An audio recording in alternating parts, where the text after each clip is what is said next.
Welcome to Raised on D&D, the podcast that inspires families to play tabletop role-playing games together. Raised on D&D is an excellent resource for parents who want to share the love of tabletop role-playing games with their children. I'm your host, Nick Cardarelli. For the next 30 minutes on Raised on D&D, I'm going to be joined by some guests, and we're going to talk about the different aspects of gaming as a family. My next guest is a native Floridian who enjoys running for fitness, makeup tutorials, and hanging out with her friends. She one day hopes to visit Santorini, Greece, and she's certified through the Red Cross as a babysitter. Please welcome my daughter, Lexi Cardarelli. Hi, Lexi. Hey, I'm so happy to be here. Well, I'm happy to have you on the show. Talking about playing role-playing games with your family. Awesome. Now, you've always been around the game table. Yes. Even as a tiny little baby, we were feeding you a bottle while playing our campaigns.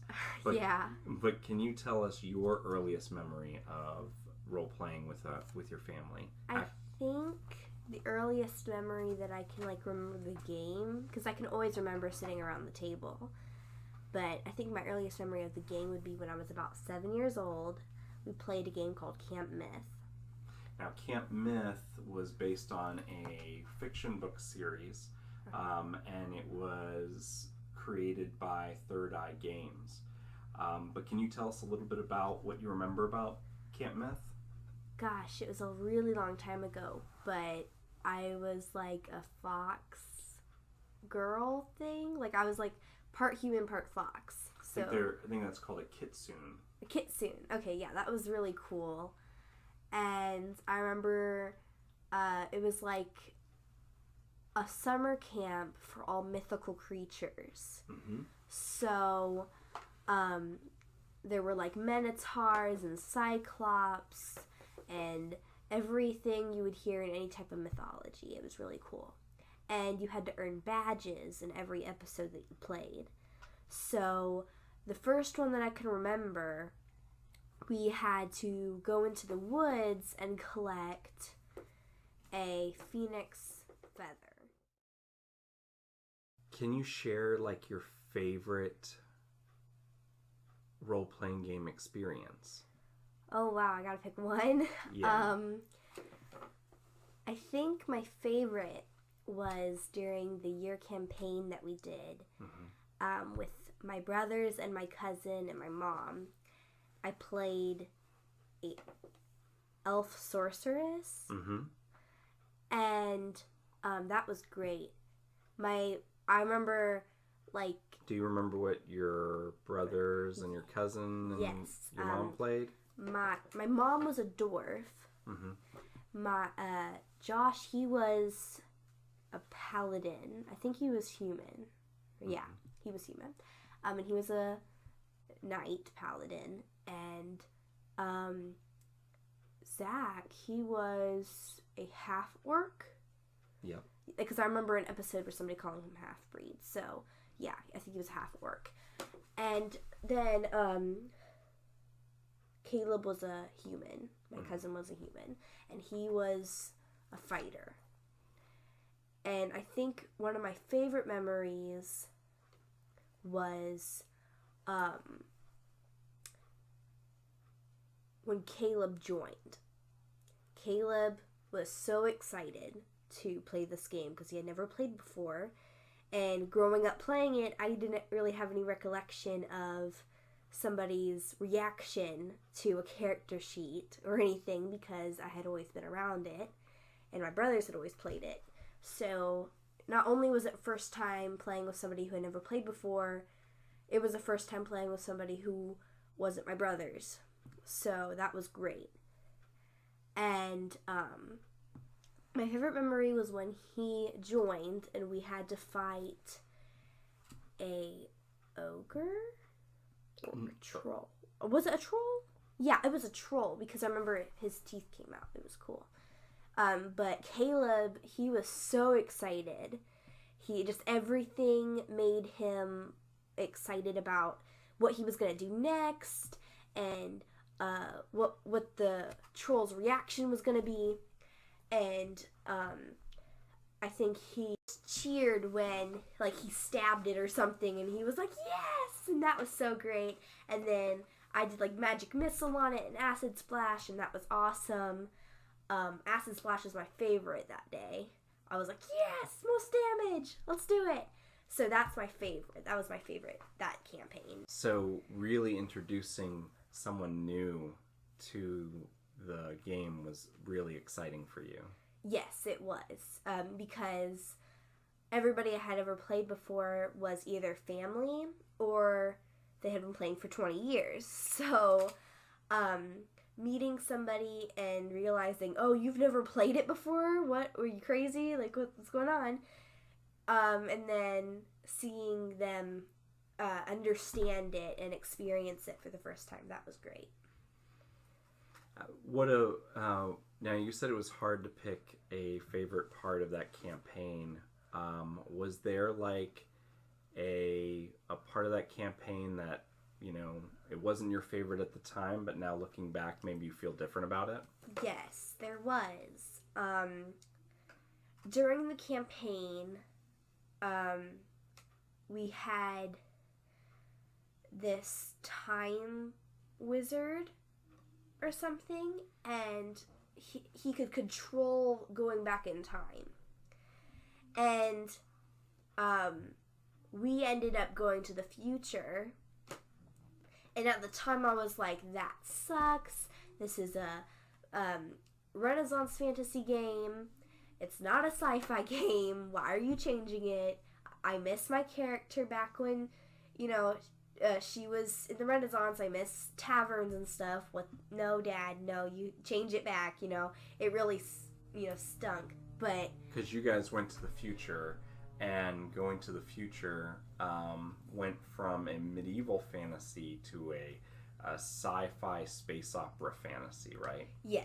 Okay. Yes, it was very different. And I wasn't quite sure that we were gonna go back to the fantasy gameplay, the Renaissance gameplay, but that's what worried me. I didn't like change at the time because of my age, and I didn't like being unsure of what was going to happen because it was consistent, you know. It was just one of these monsters that you know about is going to come around, or, you know, a new monster, but it'd always be the same. You win or something like that, or you die, you know, stuff happens. But not knowing what monsters you were going to find, not knowing what species you were going to encounter, it was very aggravating for me at the time. But now that was awesome, you know. Now it was new and different, and like I like change now depending on what it is.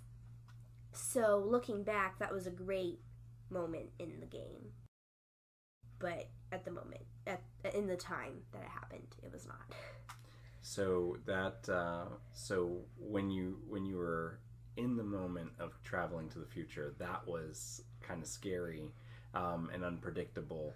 But yeah. Now looking back, you go, "Wow, that was epic." Yeah, I think, and not a lot of people can say that happened during their campaigns. So. No, it was very unique, and it was very cool because we were playing Pathfinder at the time, and Starfinder came out, and we wanted to try Starfinder, but we were so invested in that campaign and those characters. Every game that we played was part of that campaign. So, and if we got a night with Caleb, because he had baseball, so if we got a night with him, we were doing that campaign, and no excuses.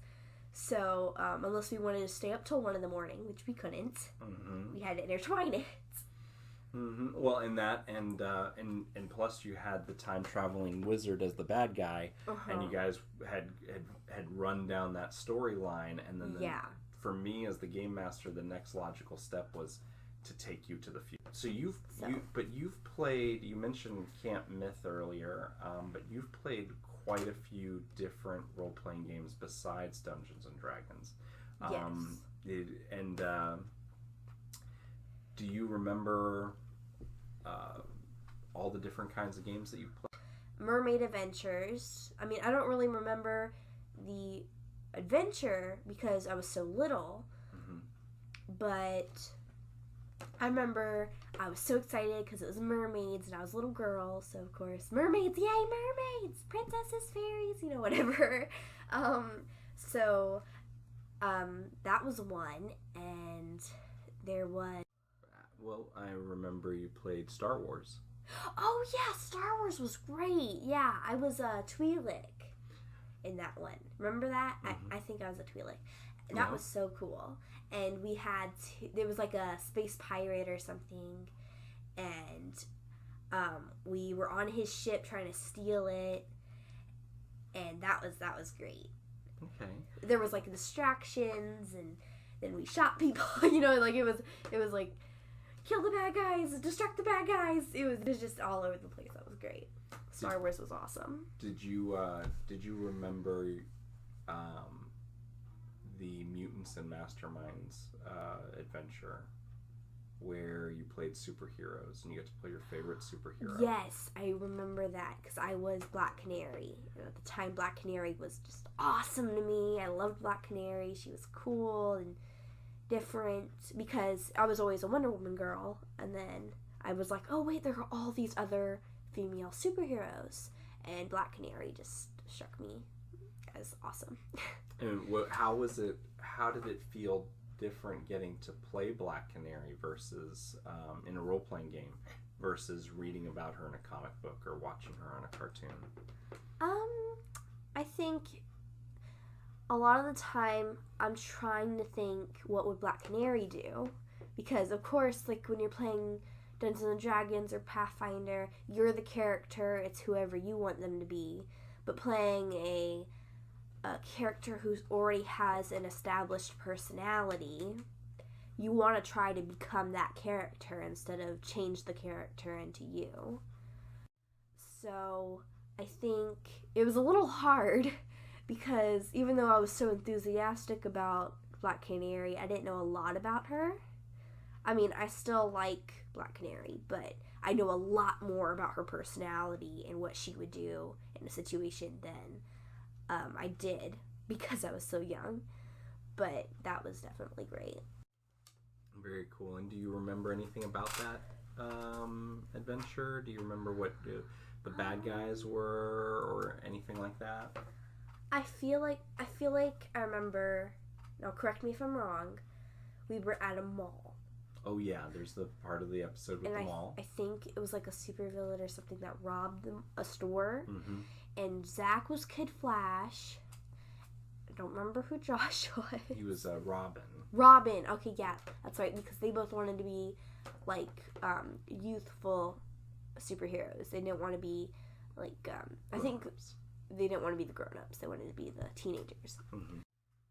Yeah, that was a great adventure. And I remember we were all friends in that adventure. Mm-hmm. And we met up at the mall to hang out. And instead of us just hanging out at a mall, we ended up having to stop bad guys. And it was like, superheroes don't get breaks. That was funny.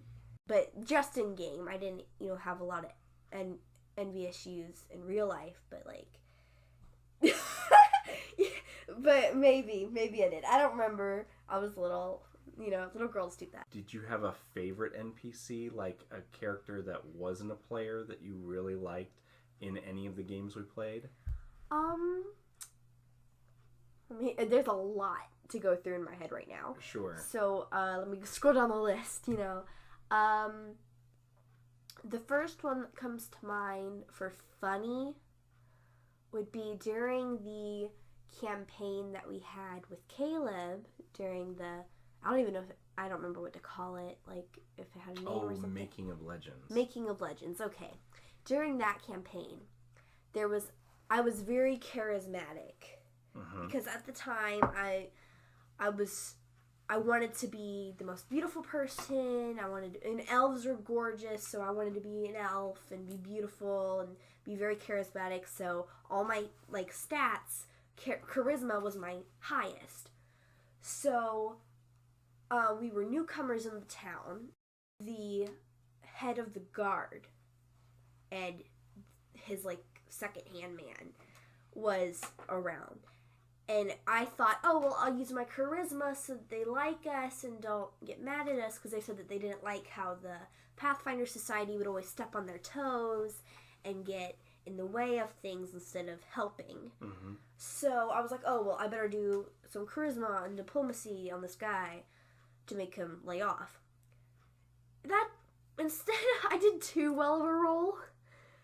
I had been doing not, like, average, and then I think I got, like, an 18 or 19 on that roll, so the second-hand man, like, fell in love with me.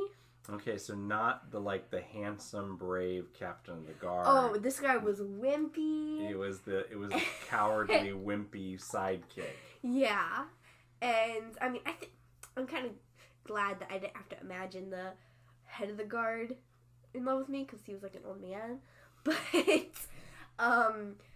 definitely could have lived without the wimp being in love with me. But, that was hilarious. Looking back again, like, in the moment, it was, like, really... But, that was funny, and I think that was my favorite NPC. Because sometimes role-playing games are scary.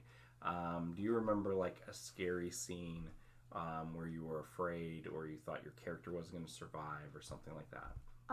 That would have to be when we were in the castle of Greyhawk. Oh. Because on the way there, when we got to Greyhawk, everybody had been saying, oh, you're gonna die. Oh, nobody survives when they go in there. And I was like, wait, okay, well, we will. We haven't died yet. We barely ever get hurt, because our team was awesome. We worked together. We had memorized all of the stuff we were good at. Our dice liked us. If that's what people say, we make that big joke because Uncle Sam, his dice did not like him. No pair of dice he's ever used have agreed with him. I don't know, he has a quality. They don't get along. But, I had used the same pair of dice that whole campaign, and they liked me. So, I was like, oh, well, you're fine. We got to the castle. We fought one monster. I think they were like... No, on our way to the castle, we fought gnolls, and we almost died. And we also fought this bug monster. Oh, the Umber Hulk. Umber Hulk, yeah. My fault again. I think my character went to go pick up a stick to make into a torch, and it was a bone. And stupid me said, oh, my character shrieks and drops it. Yeah. So, guess what comes out of the ground? Yeah. So that was scary, and then we fought gnolls in the Underdark, right? Yeah. And there were dark elves. Mm-hmm.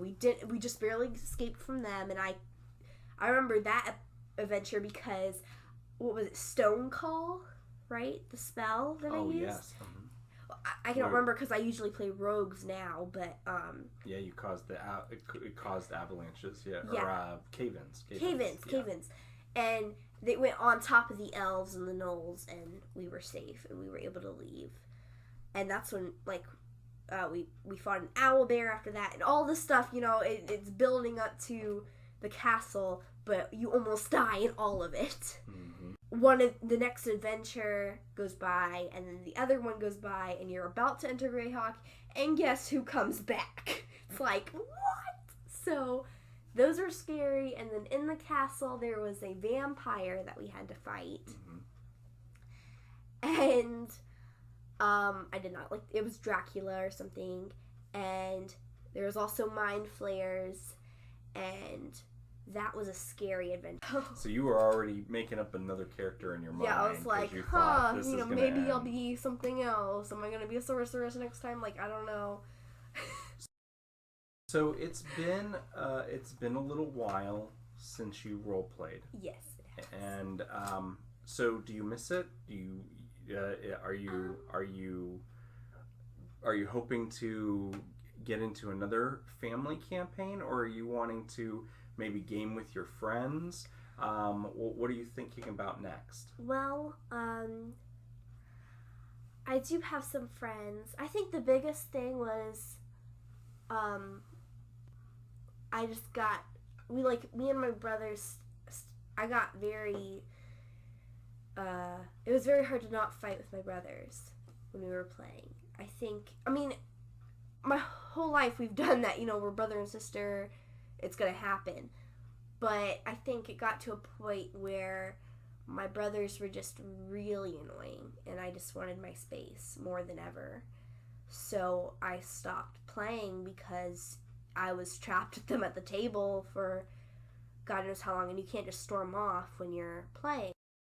But I think if I were to play again, I would want to play with some of my friends that I've made over the summer because they've never played, and I think they'd really like it.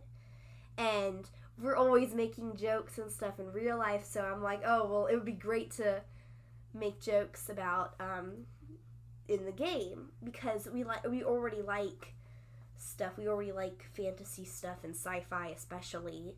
We all love Star Wars. We all talk about it. We all make jokes. And it'd be really great to play a game with them. So, do you think you would run the game? Do you think you are game I don't master? know about that. I'm not very good. I think it requires a lot of skill and imagination to be able to do that.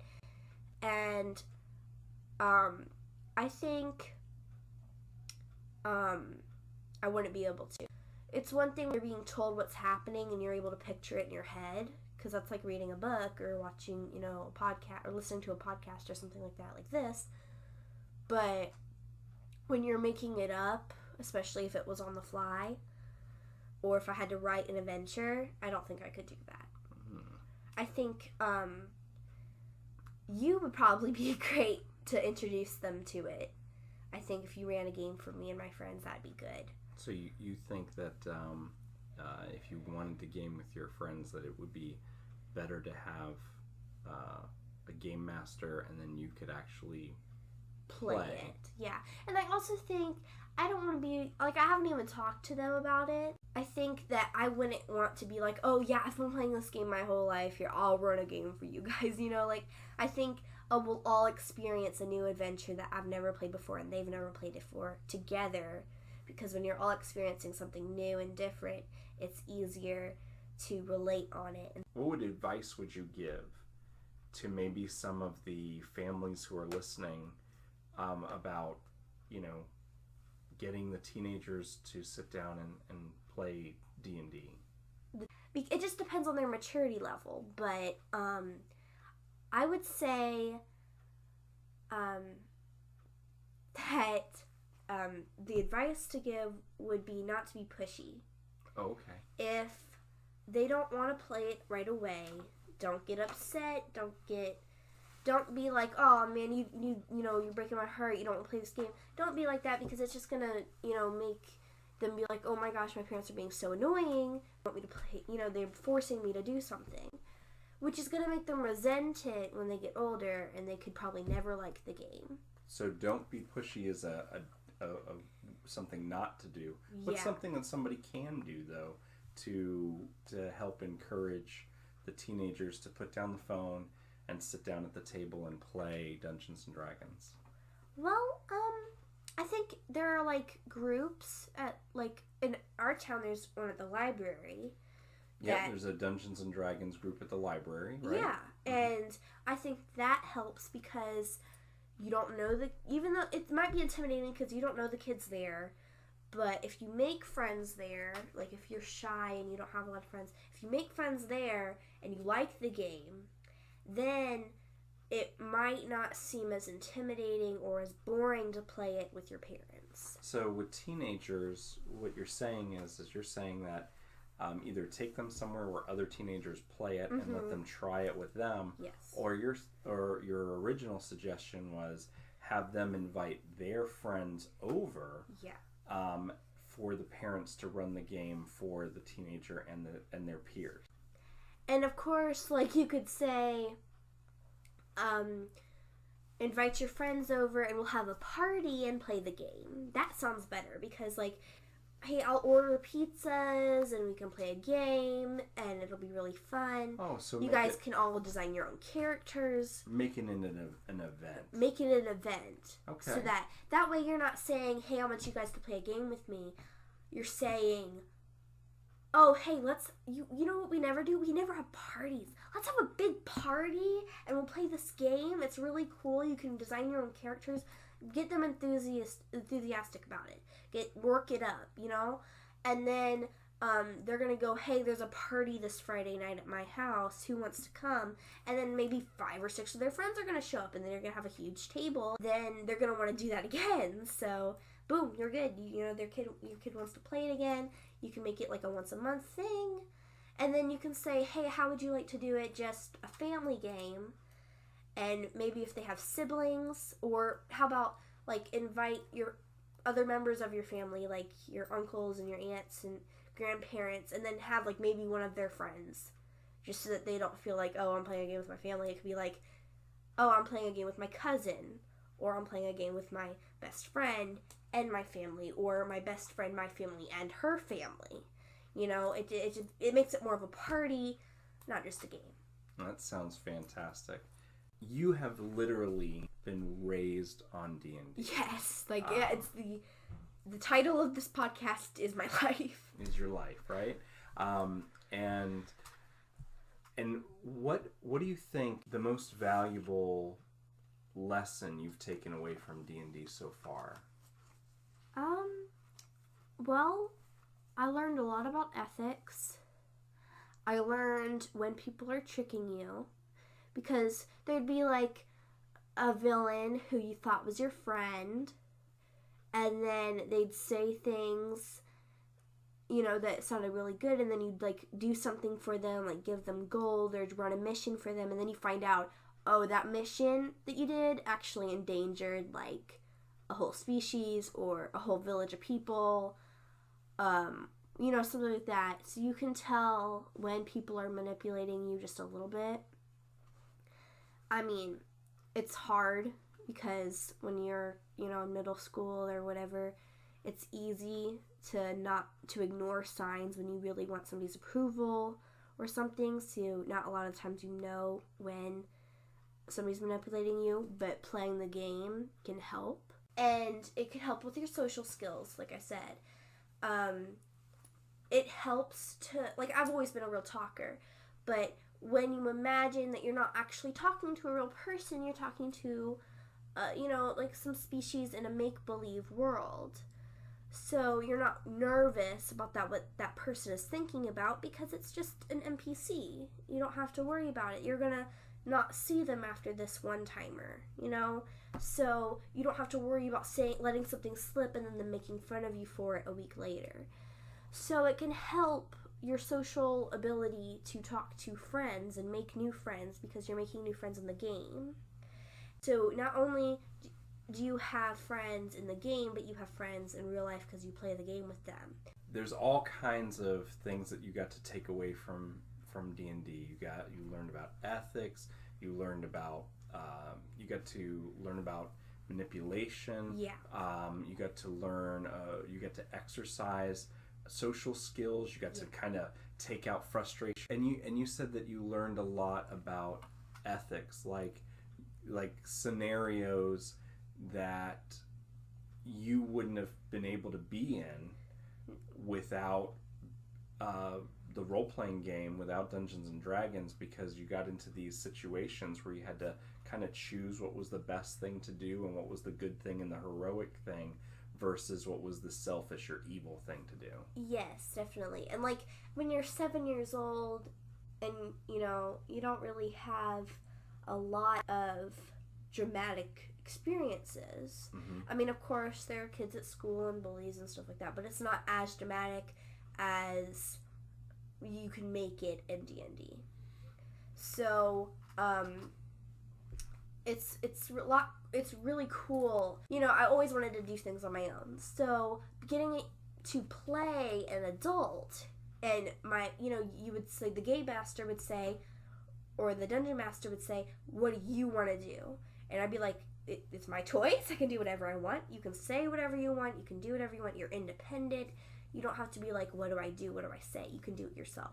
So, even though you're too young to do stuff on your own right now, the game makes it better, because you're not just Lexi. You're Roxana or Ella, who can do what she wants, say what she wants, and is a strong woman, versus a dependent child. Okay. So it definitely gives you that freedom, that independence, and lets you explore what being a grown-up and what being a strong hero is like. Yes. Well, Lexi, thank you so much for coming on the show today. No problem. It was great. And I hope that you'll come back on the show, and maybe we'll throw that big party with some of your friends. Definitely. And I'll run a game, and we can talk about